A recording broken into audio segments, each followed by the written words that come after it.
All right, let's start off by saying Barakatah Yahweh, Ba'ashem Yahushai, Ba'ashem Rakakodash. Welcome, all right, to another live lesson. The name of this one is Yakazak Allah, or Ezekiel, chapter 38. And Yakazak Allah is how you say Ezekiel in the Hebrew, which means Yahweh strengthens, or the power strengthens, or the Most High strengthens. And then you see chapter, and then you see Roman numerals. The X's represent tens, the V is 5, and the ones are 1. So put it all together, it's 38, chapter 38. And I'm gonna go through this best I can, give you edification on Ezekiel 38. Just keep in mind that Ezekiel 38 is still a major prophecy, still playing out today, and it hasn't been fully fulfilled yet, but we know it's coming. Like with anything in the scriptures, when you read the scriptures, sometimes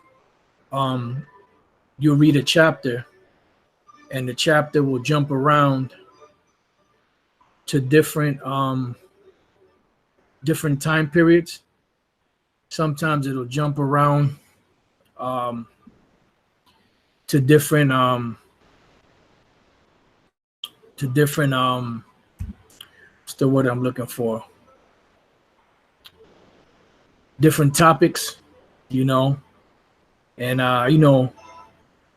some things are straightforward, some things are in a mystery, nevertheless, that's how the scriptures are written, and through the spirit and power of Yahweh B'Shem Yahushai, we give the sense of it as the spirit gives us utterance. One instant where scriptures jump to different topics, when you read in the book of Isaiah, the 60th chapter, you have the scriptures speaking about the future judgment of Esau and the nations going into slavery and captivity. Then all of a sudden it jumps to the chariots in one verse, and then it jumps back to the thought at hand. It's almost like you're speaking and you're talking about a certain subject, and all of a sudden you change the subject, for like 5 seconds, and then you come back to the original subject that you had before. And the scriptures are written like that sometimes, and it jumps back and forth, different time periods. Another example of the jumping back, or an example of jumping back and forth in time, is the book of Revelation, the 20th chapter, which jumps back and forth during the time of the Renaissance period, and also to the time of the end. So the book of Ezekiel, the 38th chapter, jumps around also. It jumps around a little bit, but it's mostly dealing with future prophecy. The majority of the chapter is dealing with future prophecy. A part of it goes back in history, just a small part of it, because when you know history, you know that the nation of Israel, the 12 tribes, our people suffered captivity under different nations, and it's no different, from even if the captivity was a little lighter or heavier, we suffered captivity under all different nations, and we went into captivity under the Medes and the Persians also after the Babylonian Empire.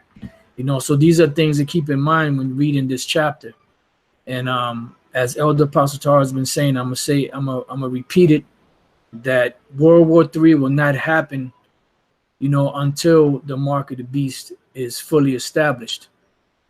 So brothers that are teaching that, World War III is happening or is about to happen, the World War III is not gonna get into full bloom or explode on the scene, so to speak, until the mark of the beast, which is the microchip, is fully implemented. So if any brothers are teaching that the market, that World War III is about to pop off, you know, you got to make sure you qualify that by saying that the mark of the beast, which is a microchip, has to be fully implemented first before World War III can actually happen. But I'm gonna just click over, and what you see here is just a map, you know, of the Middle East. You know, it has some ancient names, some modern names, and the reason why I went here is because the areas that we're focusing on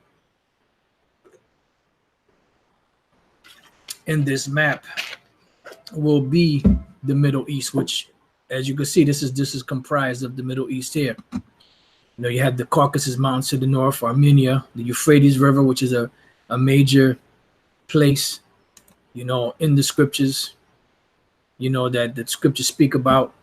You know, you have Mesopotamia, Syria, Haran, so on and so forth. And over here, what you see was Troy, Lydia, Hittites, Anatolia. This is modern day Turkey.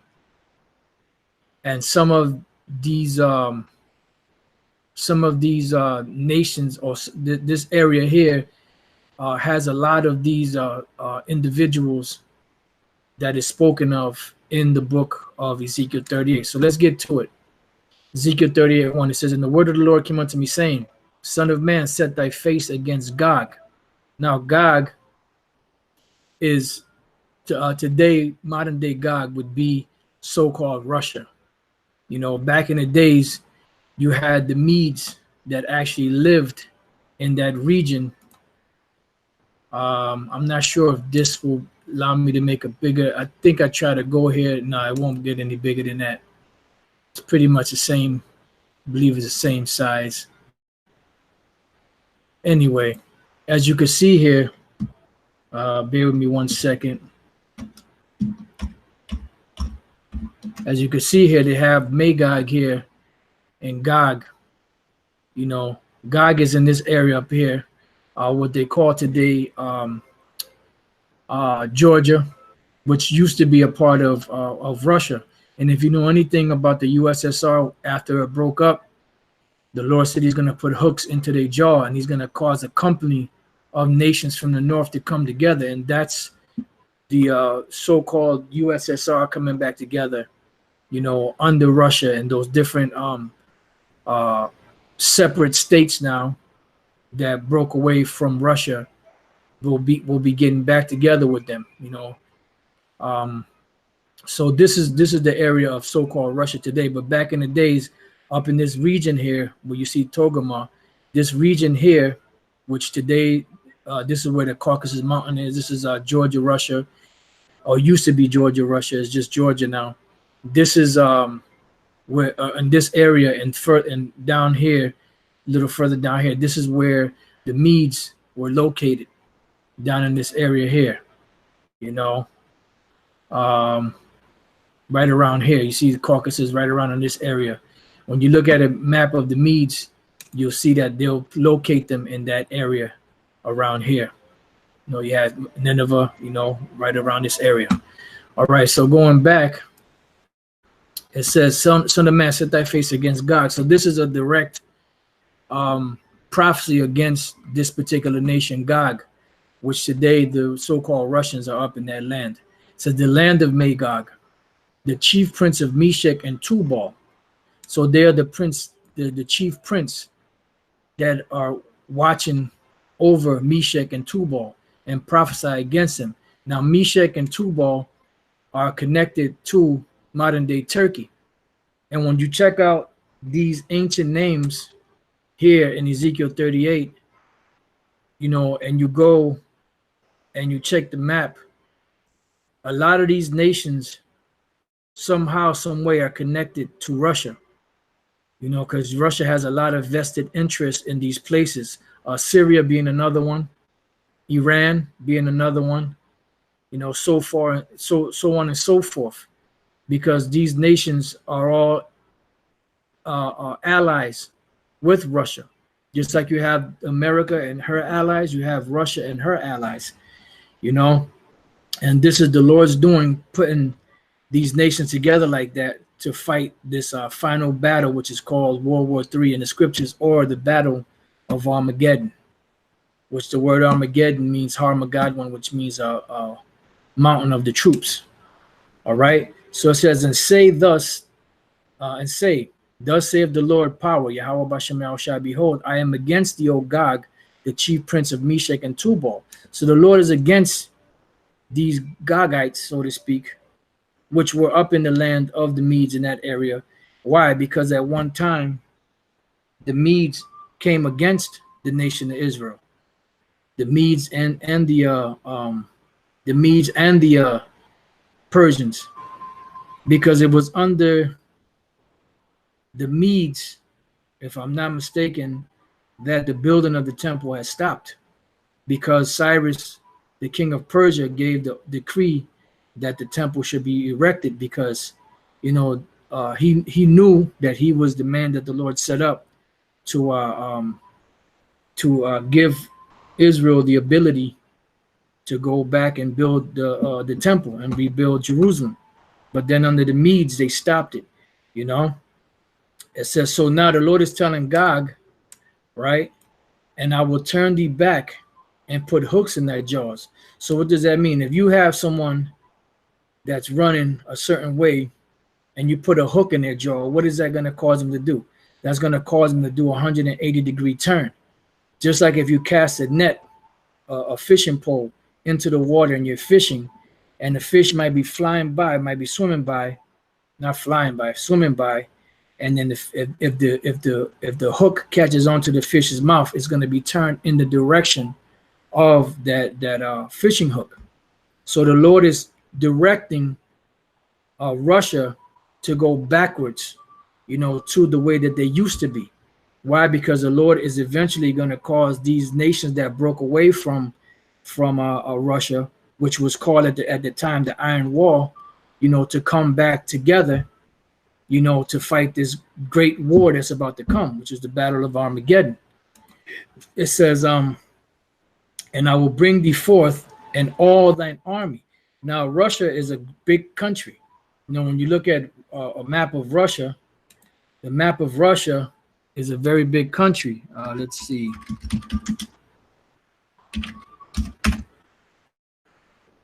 Let's go to images. All right. So you have Russia, which is a great big country. You can't really see it that well here. Let me see if I click on it.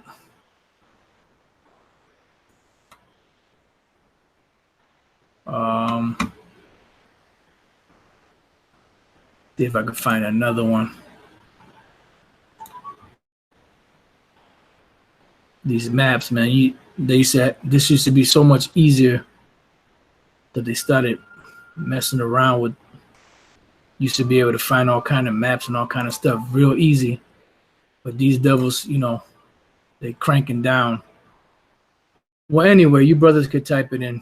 Russia is a big place, and here we go.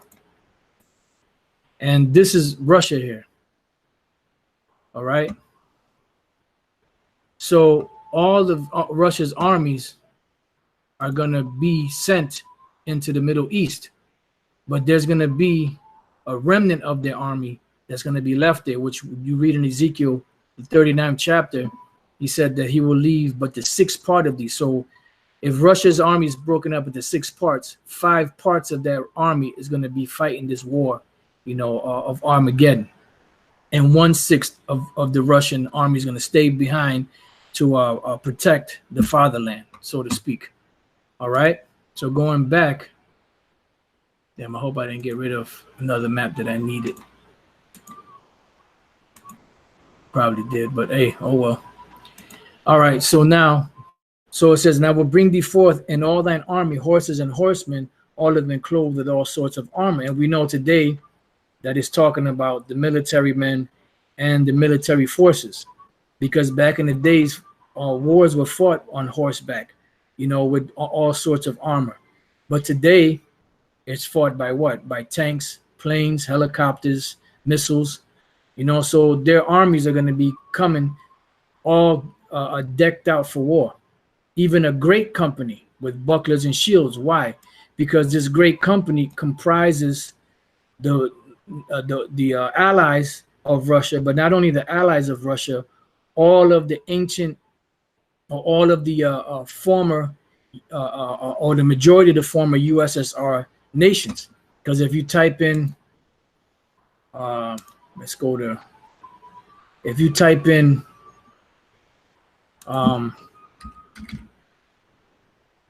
USSR map, let's get that real quick. Images. If you type that in, as you can see, all in red. Oh no, I'm sorry. Right here.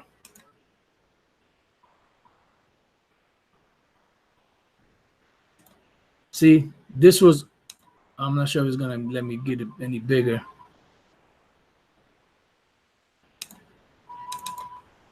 But all of these were actually a part of the USSR, United Soviet Socialist Republic, you know, including Georgia, Russia. It used to be called Georgia, Russia. But now, when you look at the map is a lot smaller, because some of these allies that made up the Iron Wall, all of these here and down in this area, they're all separate entities now, ever since the, you know, that whole thing was dismantled, you know. So they're going to come back together along with their allies, all of them handling swords. And we know that the modern day sword is what? The gun, missiles, so on and so forth. So now it gets into some of the major allies of Russia. And the first one on the list is Persia. Now we know that Persia is the modern day Iranians. All right. Persia is the modern day Iranians, which you could see them right here, Iran. Or, yeah, Iran right here. You can see them here. And you know that by watching the news and everything, you see that there's a major prophecies taking place with Iran getting together with Russia. Russia getting together with some of these other allies that they have. You know, the back and forth, you know, wars and, you know, the rumors of wars between Iran and America, Russia and America. You know, these are all the buildups to the final war. Just like when you have a fight, you have to promote the fight. So what the Most High is doing, he's promoting the fight. What you have right now is a weigh-in of these different nations. You know, they're coming in talking shit, you know, showing their physique, you know, how they're in shape for this fight, talking all kind of shit. Well, that's the Lord promoting this third world war. You know, so this is the weigh-in. All right, what you see going on right now is the weigh-in. So Persia is one of the major allies of Russia, which are the Iranians today. All right, it says Ethiopia, and Ethiopia, which are the ancient Cushites. You see them down here, Cush. So you have the Persians, which are the Iranians. Then you have the Cushites, which are the Ethiopians. These all have vested interests with Gog or Magog, which is so-called Russia. So it's no coincidence that these things are happening today. And as you read on, it says Libya with them. And Libya is in northern, so-called northern Africa. Let me move this over. You know, right here, Libya. All right. And then it says all of them with shields and helmets. And Russia is supplying these nations with goods, you know, military goods. All right. Why? Because the Lord is putting that spirit in them. It says Gomer and all his bands. Now, Gomer in this map, they have Gomer in a different location. They have Gomer way up here, but Gomer should be located in Turkey. You know, along with Meshach and Tubal, it should be located in this area. probably closer to the east of Turkey, bordering like Armenia around those areas. So Gomer is in this area here, in this region, right? It says, and the house of Togarmah of the north quarters. And the house of Togarmah, as you can see, is here in the north quarters. And if you go a little further up, you have the Caucasus Mountains, Georgia, Armenia is in this area, So you have all of these nations here, and a majority of those Armenians are Jakes, but you have these different nations here that are going to be fighting this war.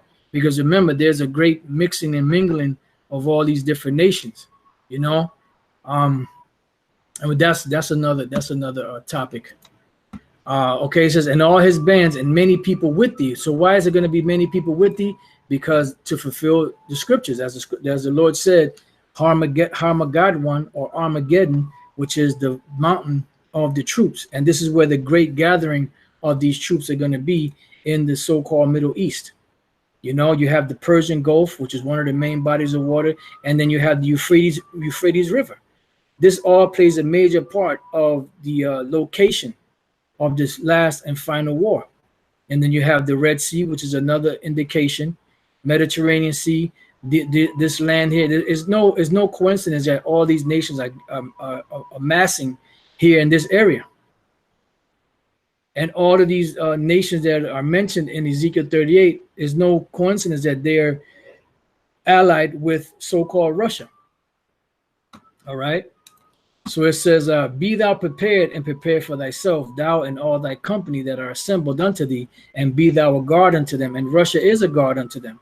This is why America just can't roll up in certain countries like they used to, and do their dirt. Because you have Russia, and you also have China, which is another superpower that's backing a lot of these countries. It says, after many days thou shalt be visited. In the latter years thou shalt come into the land that is brought back from the sword. Now this land that is brought back from the sword is talking about the land of Israel, because the land of Israel has been trodden down of all these different nations. Let's go real quick to Luke, and this is a part of the prophecy.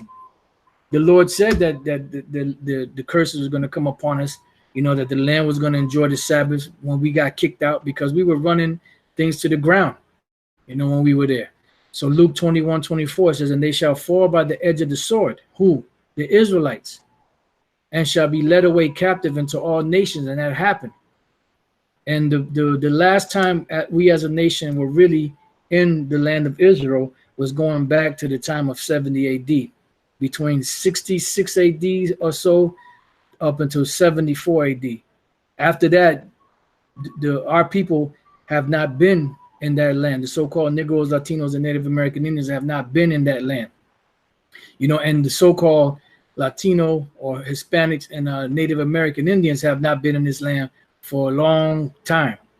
Even though you did have some of them that were back there, in Jerusalem, in Palestine, in those regions back then. All right. It says, and Jerusalem shall be trodden down of the Gentiles until the times of the Gentiles be fulfilled. So it was trodden down. And that land, Jerusalem, has been being conquered by many different nations over time. You had the Assyrians, the Babylonians, the Medo-Persians. You had the Greeks. You had the Romans. Then you had the Crusades. Where you had the Christians that owned it for a period of time. Then you had the Muslims that took over it.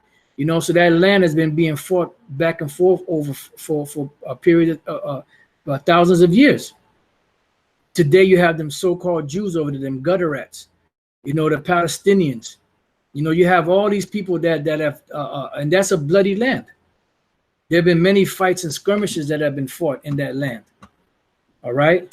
So going back, it says the land that is brought back from the sword and is gathered out of many people, because many people have been in that land. Did not the Babylonians, did not the Assyrians, did not the Assyrians bring in many people down into that region? The Babylonians put people up in there, so there have been many people that have been in that land. even to this very day, against the mountains of Israel, which have been always waste. But it is brought forth out of the nations, and they shall dwell safely, all of them. Because when the Lord comes back, we're going to go back to our land, and we'll be able to dwell there safely. This is why these people, these Israelites that are going to that land now and trying to pitch tent there, they're going off. Because the scriptures say that their land is going to be totally wasted, totally destroyed. It says that these Russian armies, thou shalt ascend and come like a storm.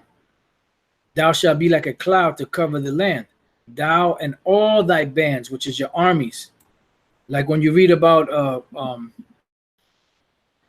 Acts the 10th chapter, Cornelius of the Italian band, that doesn't mean that he was an Italian. That means that he was of the Italian army.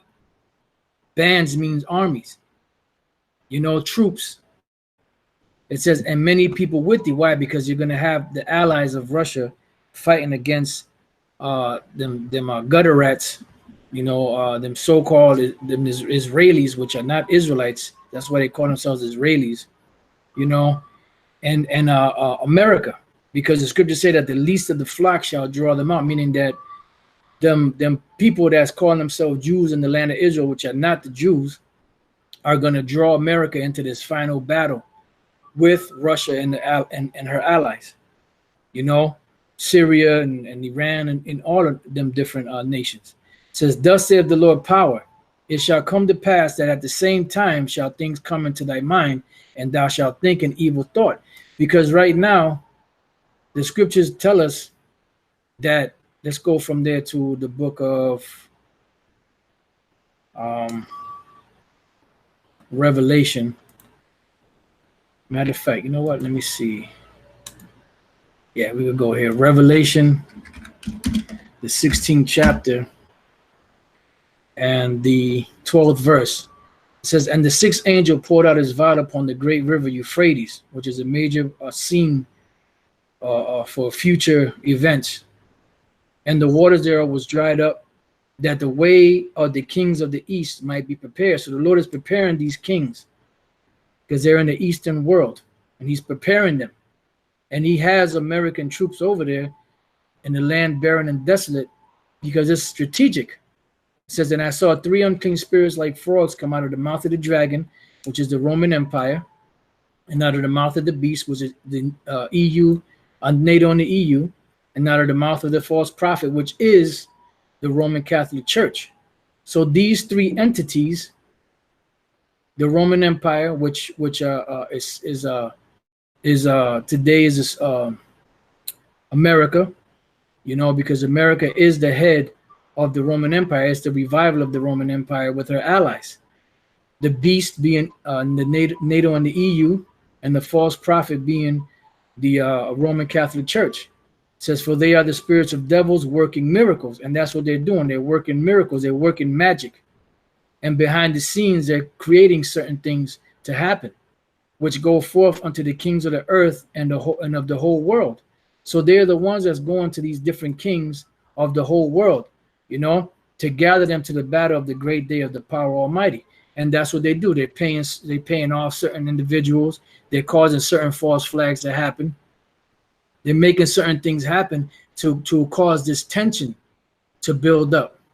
They're lying, you know, on these different nations so that they can cause that build up and be able to justify, so-called justify them going into lands like Iran and Syria and other places like that. But that's going to backfire on them, because the Most High is going to cause an evil thought to come into the mind of Gog, which is the so-called Russians. Because right now, you know, you got a lot of puppets out there, but something's gonna happen to where the Lord is gonna turn the tables on this devil, and he's gonna make these nations, you know, to come against America. And let's go from there real quick to the book of Proverbs 21. See, because Esau thinks that he's controlling things, but he's not. Even Esau himself, these international bankers are being controlled by the Most High. Proverbs 21:1, the king's heart is in the hand of the Lord. As the rivers of water, he turneth it whithersoever he will. So the king's heart, no matter what ruler is on the planet, The Most High is the one that's controlling their mind. And how does he do that? When men are sleeping, he seals the instructions. You know, when you're in your REM or REM sleep, you know, which is a rapid eye movement, the Lord is sealing your instructions. So that it says, and as the rivers of water, he turneth it with whatsoever he will. So he causes them to go in the direction that he wants them to go. The Lord is the one that guides the course of the river. So there's going to be something that's going to happen that's going to cause Russia to break away from the norm, so to speak, and that comfortable position and money receiving that they're getting from Esau here in the so-called excuse me, U.S. Isaiah 13:17.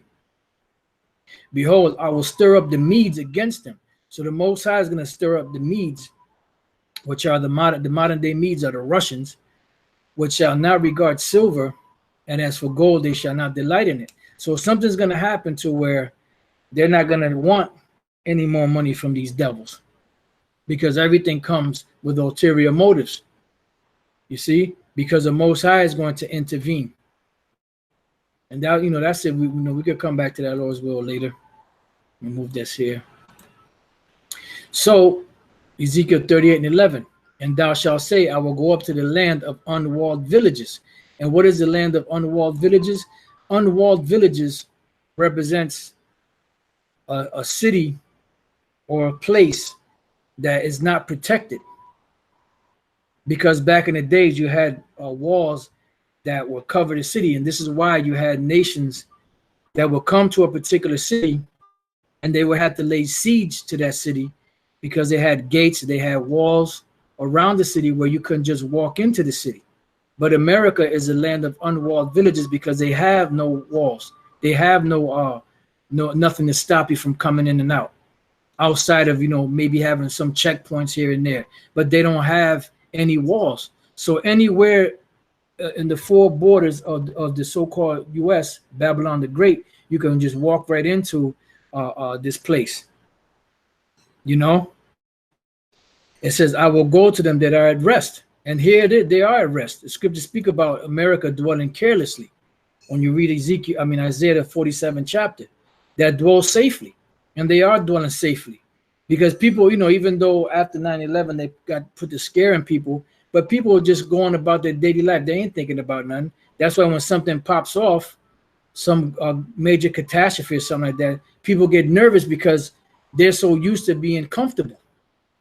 It says all of them dwelling without walls and having neither bars nor gates. So there's nothing here to protect this place. And even their so-called missile defense, you know, that they have to intercept nuclear missiles or any type of missiles, is not going to work in that day, because the Lord said that when he guides those nuclear missiles, his spirit is going to be in the nuclear missiles so heavy that when another missile hits that missile, it's not even going to knock it off course. It's not going to destroy it, because of the ferocity, you know, if that's even a word, the ferociousness of the Most High Spirit is going to be in those missiles. They're going to be guided. It's going to be guided, divine guided technology from on high. So this place is finished because they have no way to defend themselves. They have no way to fend off an enemy, you know, and even their defenses that they have, missile defense systems, are going to fail. And like the brother just put, I'm a one I bought, outdated missile defense system. It says to take a spoil and to take a prey, to turn thine hand upon the desolate places that are now inhabited, and upon the people that are gathered out of the nations, which have gotten cattle and goods that dwell in the midst of the land. So America is going to be spoiled. You know, they're going to be taken down. All right. Then it goes on to say Sheba and Dedan. Now, Sheba and Dedan, those lands were actually ancient Hamitic lands that today are inhabited by so-called so-called Arab nations, and that might have been, no, here we go, Sheba and Dedan. This is in so-called Saudi Arabia. But when you look at Sheba and Dedan, they go back to the Cushites. Because remember, you had a Babylon up here. You had the original Babylonians, you know, going back in history, were actually Cushites. Even though the Babylonian Empire was run by Nebuchadnezzar and them, those were Assyrians. But the actual ancient Babylonians that dwelt in this land prior to Nebuchadnezzar and all them, they were Cushites. And you had Cushites that actually lived down here in this area too. When you look up Dedan, Sheba and Dedan, they were actually Cushites or Hamites. But today these lands and these regions are inhabited by who? By these Arabs. You know, and Russia has a big influence on a lot of these Arab or Islamic nations, like Persia, Sheba, Dedan, Kush, Libya. You know, these are all places that worship Islam. All right, Islam. All right, so now let's go back. It says Sheba and Dedan and the merchants of Tarshish. Now Tarshish is all the way over here in Spain. Let me see if I could pull that map back up. Over here in Spain, that's where Tarshish is located. You know, you got Italy here, Greece, Spain over here. All right, and somehow there's some connection there. You know, I'm pretty sure more information will keep coming out, because the closer we get, the more these prophecies are being fulfilled. And you had a lot of, back in the ancient world, you had a lot of merchants that would go to Tarshish because they had very great seaports. All right. So now it says, with all the young lions thereof shall say unto thee, art thou come to take a spoil? Hast thou gathered thy company to take a prey, to carry away silver and gold, to take away cattle and goods, to take a great spoil? Verse 14. Now here is where it takes a turn into the past. It says, therefore, son of man, prophesy and say unto God, thus saith the Lord power, and in that day when my people of Israel dwelleth safely, shalt thou not know it? And thou shalt come from thy place out of the north parts, thou and many people with thee, all of them riding upon horses, a great company and a mighty army, and thou shalt come up against my people of Israel as a cloud to cover the land. It shall be in the latter days, and I will bring thee again, bring thee against my land, that the heathen may know when I shall be sanctified in thee, O God, before their eyes. And the ancient Medes, they did take over us. They did. We did go in captivity under them after the Babylonian Empire. You know, because that was a part of the prophecy. When you go back into the book of Daniel, the 2nd chapter, Daniel, the 7th chapter, and others, that was a part of what we had to go through, you know, as far as the prophecies were concerned, because you had major empires that were going to rule in succession until the time when the end would come. So this is why this part here is written. It says, thus saith the Lord power, art thou he of whom I have spoken in old time by my servants the prophets of Israel, which prophesied in those days many years that I would bring thee against them?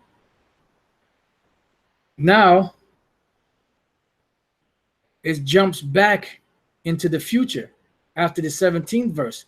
And like we mentioned to you, brother, before, when you go to Revelation, the book of Revelation jumps back and forth between the Renaissance period and modern day today until the destruction, you know, and you have to know when it jumps back and forth. All right. So the 18th verse says, and it shall come to pass at the same time when God shall come against the land of Israel. This is after that evil thought comes into their mind. And it shall come to pass at that same time when God shall come up against the land of Israel, because now it's talking about the land of Israel. It's not talking about the people. This is how we know that it jumps back and forth, because the people that are there in that land today are not the people of the Lord. They come out of the Khazarian Empire. They're Edomites, not Israelites. And the Lord said that a bastard shall dwell in Ashdod.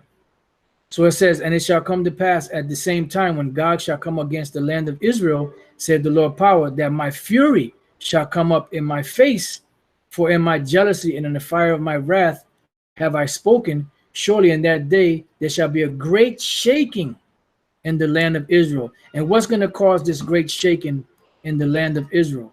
Well, let's go real quick to Isaiah 24. And there's many precepts you could go to.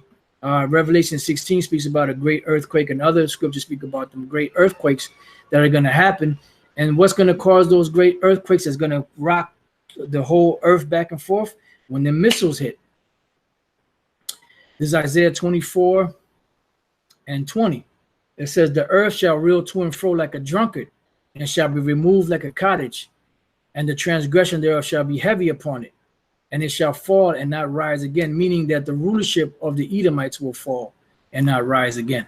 So that great shaking is from those missiles hitting this place and rocking it back and forth. You know, it says, so that the fishes of the sea and the fowls of the heaven and the beasts of the field and all creeping things that creep upon the earth and all men that are upon the face of the earth shall shake at my presence. So whoever is left on the soils of this earth, when the missiles hit, they're going to be rocking to and fro. The only ones that's not going to be rocking to and fro are the elect that are going to be in the chariots. And the people that are here on the soils of America will be burnt up to a nuclear crisp. And on the soils of the land of Israel will be burnt up to a nuclear crisp. And if there's any other place that gets hit by those missiles, they will be burnt up to a nuclear crisp.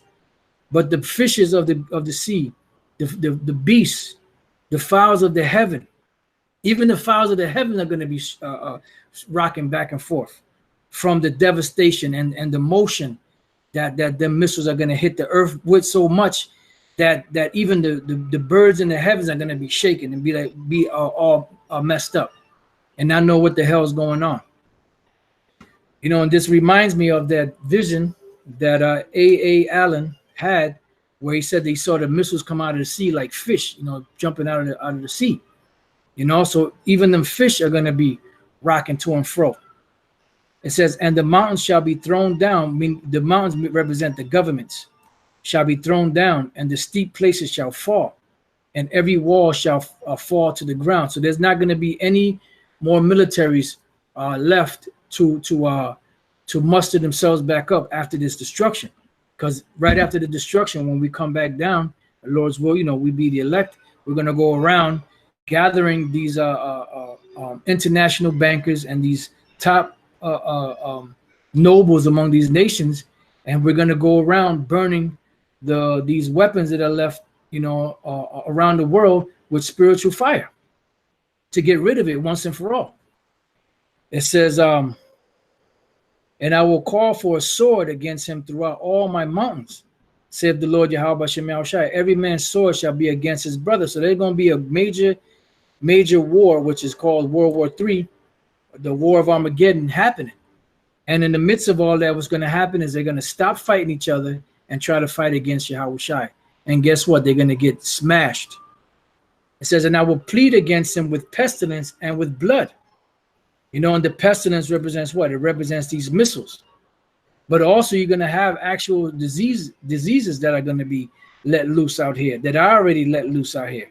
Elder Apostle Tar just did a video, you know, where he spoke about that ship that's still at sea from this particular disease that's among those military men. And I will rain upon him and upon his bands and upon the many people that are with him, and overflowing rain and great hailstones, fire and brimstone, because Russia is going to get caught up in this also. And this is why when you read Ezekiel, the 39th chapter, matter of fact, let me get the point real quick.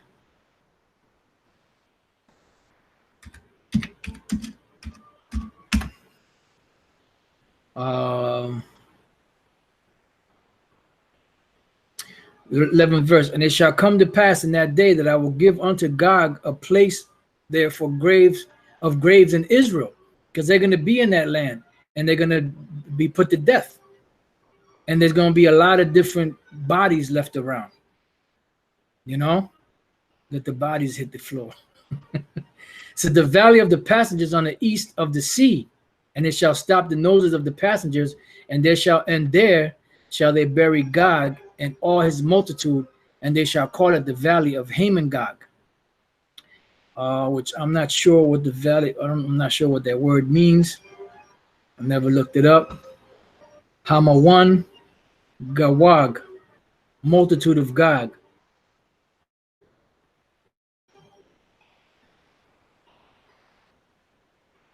All right, Hamawan.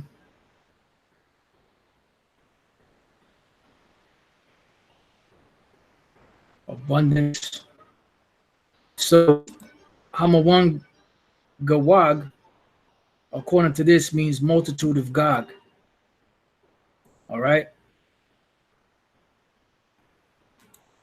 So that's going to be pretty much their gravesite. And this is going to be the first job of the international bankers and them noble families among these other nations. You know, they're going to go around, especially Esau, they're going to go around digging holes and burying these dead bodies that are going to be left all around. It's going to be a great slaughter. The Lord said the slain of the Lord shall be many in that day. So going back to Ezekiel 38, it says, and I will rain upon him and upon his band and upon the many people that are with him, an overflowing rain and great hailstones, fire and brimstone. That's dealing with those missiles. Thus will I magnify myself and sanctify myself, and I will be known in the eyes of many nations, and they shall know that I am the Lord, Yahweh Bashem Yahushai. And this is the same way that he did the Pharaoh of Egypt. He built the Pharaoh of Egypt up so that when he destroyed them, his name was magnified. So he can wear Pharaoh's destruction upon his shield, so to speak. You know, because when you go to battle and you have a worthy opponent, so to speak, and you have someone that that's considered a great warrior, and you take him down, you wear that in honor. So you're wearing him on your shield because you were the one that took him down. I just read that earlier. Exodus 14 and 4, it says, and I will harden Pharaoh's heart, that he shall follow after them, meaning after Israel, and I will be honored upon Pharaoh. Why? Because the Most High is the one that took Pharaoh out and his armies, and upon all his hosts. Because you have assholes that say, well, no, Pharaoh didn't die, it was just the army. No, Pharaoh and his hosts, the Most High, it says, and I will be honored upon Pharaoh and upon all his hosts. So the Lord destroyed all of them, that the Egyptians may know that I am Yahweh, and they did so. All right. So that's an honorable thing when you're able to take your enemy down, especially someone that was supposed to be a worthy opponent. All right. Let's see what else we got. Ezekiel 13 and 17. We'll read that again. Behold, I will stir up the Medes against them, which shall not regard silver, and as for gold, they shall not delight in it. So it's going to come, something going to happen to where all this money you're paying out to these Russians and other nations is going to fail you. It says, their bows also shall dash the young men in pieces. What are the bows? These missiles. And they shall have no pity on the fruit of the womb. Their eyes shall not spare children. Why? Because when the missiles are let loose, and when these so-called Russians let go of those missiles, and these other allies of the of America let go of their missiles, they're going to have the spirit of the Lord upon them. They're going to be possessed to do this thing. And Babylon, which is America, Babylon the Great, the glory of kingdoms, because this has been the most glorious kingdom ever, the beauty of the Chaldees' excellency, and the Chaldees represent the wise men of Esau today, shall be as when the Most High overthrew Sodom and Gomorrah. And the ancient Babylonians were not thrown down like ancient Sodom and Gomorrah was thrown down. Ancient Sodom and Gomorrah was thrown down by what? By nuclear fire that the Most High caused to fuse together in the heavens. You know, and he caused that to happen, you know, to rain fire upon Sodom and Gomorrah. So the same way they were destroyed is the same way that the Lord is going to destroy Babylon the Great. And the ancient Babylonians and Chaldeans were not destroyed like that. They were taken by Darius the Mede without a major war happening. Jeremiah 51:1, make bright the arrows, gather the shields. The Lord hath raised up the spirit of the kings of the Medes for his devices against Babylon, America, Babylon the Great, to destroy it, because it is the vengeance of the Lord, Yahweh, Bashem Yahushai, the vengeance of his temple. And this is why the Lord said, rejoice over her. When you see the vengeance upon this place, you see it being taken apart by the prophecies of Yahweh, Bashem Yahushai, we're supposed to rejoice, because this is the Lord avenging us on this devil. There's another point. I'm not sure if this is it. Let me see. Let me just. No, it must be the 50th chapter then. Bear with me.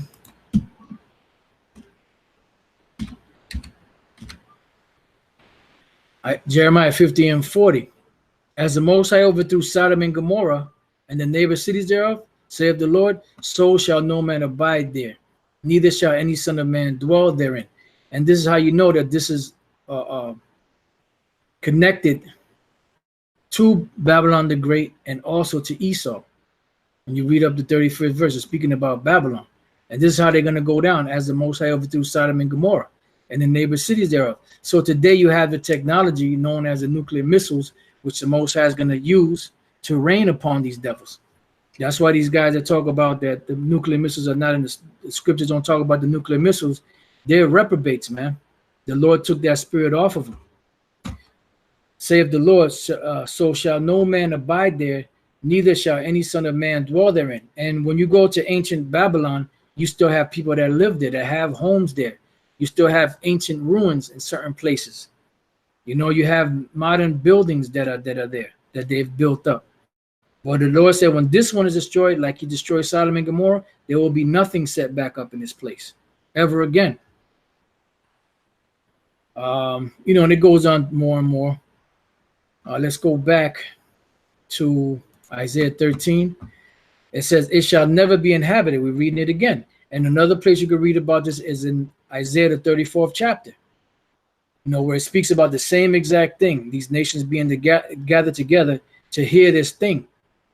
And the main nation that it speaks of and mentions in that chapter of Isaiah 34 is who? Idumea, which Idumea is a Greek way of saying Edom.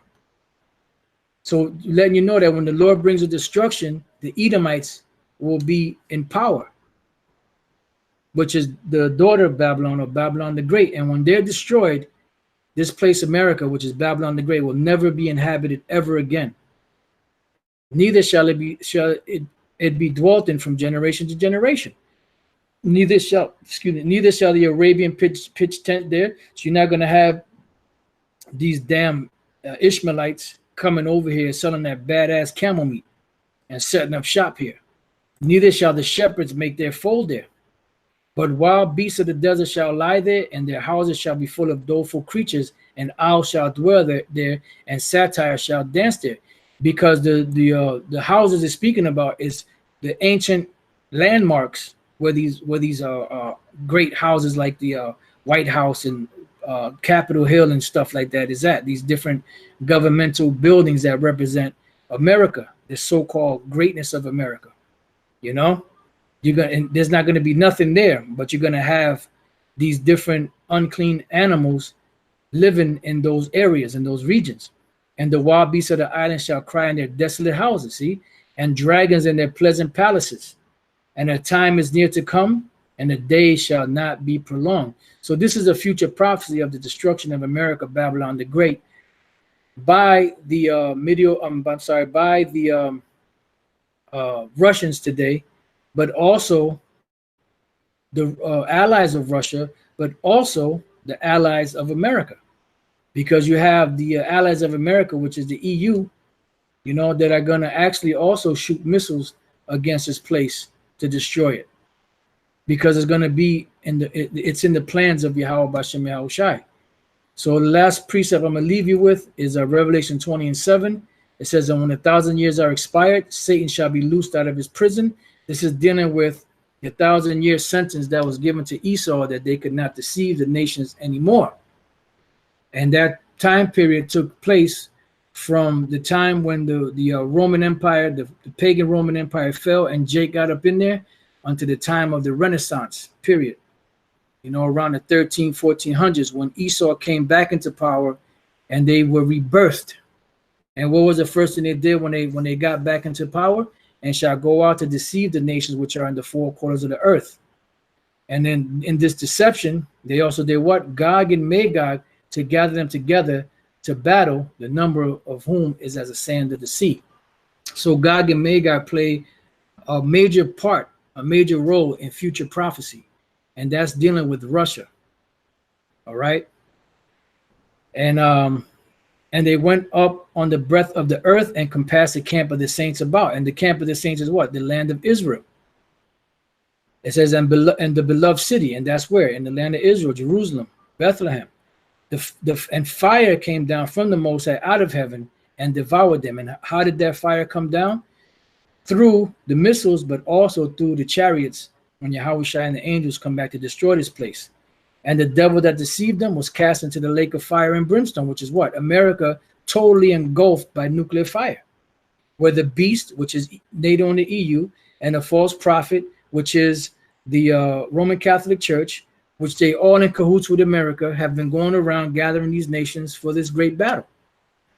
Where the beast and the false prophet are, and shall be tormented day and night forever and ever. So in other words, this destruction and this burning is going to go up for a long period of time. All right.